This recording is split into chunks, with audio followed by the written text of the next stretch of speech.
Yo, salut tout le monde, c'est Raiga, on se retrouve aujourd'hui pour la review du scan 682. Alors là, je dois vous avouer être vraiment déçu par ce scan.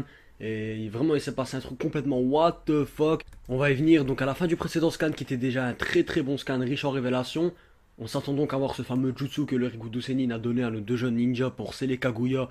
En plus de ça, Naruto dit à Sakura que c'est bien la dernière fois, mais qu'il faut tout donner.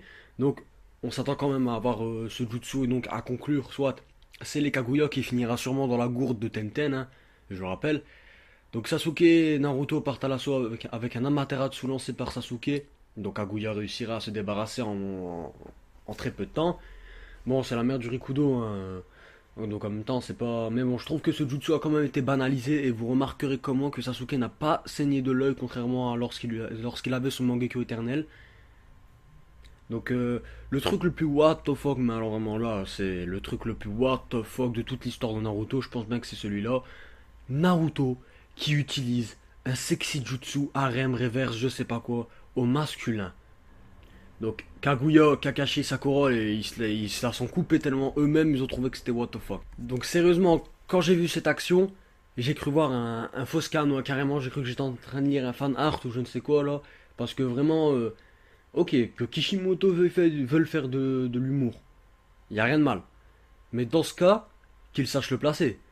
Là, on est en pleine guerre, en plein combat contre la mère du Rikudo Sennin qu'on nous présentait déjà comme étant le shinobi le plus fort. Donc là, c'est encore plus fort.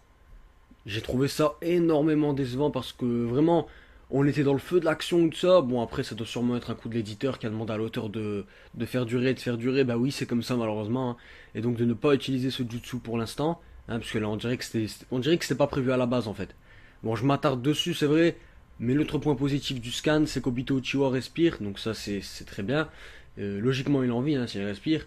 Ensuite, on apprend que Kaguya peut en fait, alors soit c'est dans une dimension, soit un genjutsu, alors j'ai vraiment pas compris ce passage-là, mais apparemment elle peut changer la condition météorologique, chose qui m'a beaucoup fait penser à Kyogre et Groudon dans Pokémon, hein, pour ceux à qui ça pourrait rappeler des souvenirs.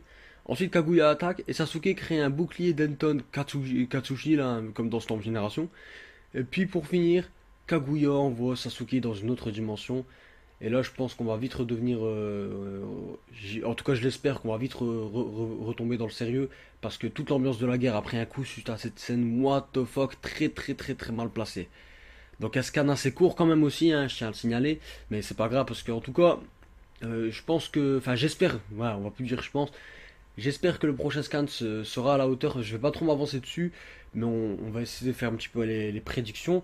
Donc, je pense que Zetsu Noir va combattre contre Sasuke et que Kaguya restera avec Naruto et qu'il y aura sûrement discussion. Puis ça finira en oui, tu me fais penser à mon fils, tu me fais penser à Shirama, t'es trop drôle, t'es naïf, mais pourtant tu es fort, t'es passé d'un monstre à un héros. Enfin, tous des trucs de débiles qu'on attend depuis le début du manga et qu'on en a marre d'entendre. D'ailleurs, je tiens à signaler.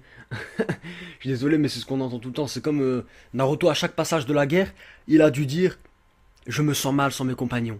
Je veux devenir Hokage. Je dois le devenir. Je me sens mal si je ne peux pas réussir mes objectifs. À chaque fois pendant le combat contre Obito, c'était ça. Donc là, je pense qu'on va avoir droit à ça. Donc, comme je dis, je vais pas trop m'avancer dessus. Mais je pense, comme je viens de vous le dire, que ça se finira comme d'habitude à la Nagato Obito. C'est ce que je pense vraiment, parce que j'ai l'impression que Kaguya, en fait, elle aurait pu les tuer depuis très longtemps et qu'elle se retient. On dirait que c'est juste un test. J'attends aussi de savoir si Madara est vraiment mort, hein, parce qu'on l'a déjà oublié, lui, hein, carrément. Beaucoup de vestes qui se sont retournés. Moi, personnellement, je suis toujours aussi fan de ce personnage, hein, même si, voilà, il a ses inconvénients, mais j'aime toujours ce personnage, donc j'aimerais bien savoir s'il est mort ou non. Même si je pense que ça, on le saura pas avant au moins 6 ou 7 scans. Donc voilà, va falloir faire preuve de beaucoup de patience. J'attends vraiment de voir, comme je vous l'ai déjà dit, hein, les interviews de Kishimoto cet été, histoire qu'il nous en rencontre un peu plus. Hein. Donc écoutez, moi sur ce, je vais vous laisser. N'hésitez pas à faire part de vos avis dans les commentaires. Sans dispute, hein, bien évidemment, parce que ça sert à rien. On est tous des fans de Naruto, donc ça sert à rien de se disputer. Surtout si c'est pour donner son avis, autant le donner dans la bonne humeur. Donc voilà, n'hésitez pas non plus à liker, hein, ça fait toujours plaisir, ça motive. Et puis moi sur ce, écoutez, je vais vous laisser et je vous dis à la prochaine et je vous souhaite vraiment une très bonne journée ou une très bonne soirée si vous regardez ça le soir. Salut à tous!